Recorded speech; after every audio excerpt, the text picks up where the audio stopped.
Hello, what's your name? Hi, I'm Lesli Margarita. I play Mrs. Wormwood in your musical, Matilda. It's mine. It's all yours. And we're at the Orpheum Theatre on the occasion of its kind of launch, really. Tickets go on sale. How do you channel your inner child? Or is it just always there? Well, I actually don't feel particularly like someone who has a strong connection. You know, some people, like, they're often referring to their own childhoods in anecdotes, and I feel quite disconnected from childhood me. So when I first sat down, the first thing I did when I sat down to try and approach this text is discover that, because I was trying to get access to that circusy world of the subplot. But the first thing I wrote really was when I grow up, because I was trying to find my way back in there.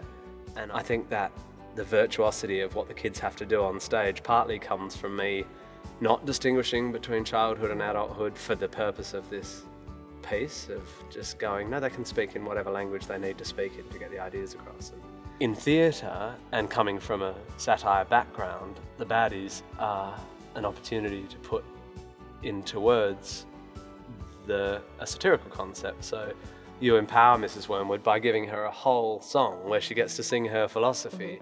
Certainly lyrically, it's Mrs. Wormwood's song. Your song is one of my favourite parts of the show, because it is where you get to you're commenting on everything, not just this. You know, the fact that halfway through Act 1 you get loud and halfway through Act 2 you get quiet feels so structured. But actually, the notion that Matilda's second act song is called Quiet came very late. I had this idea that she should sing during that moment and tell us what's going on. You know, the chorus goes, quiet, like silence, but not really silent.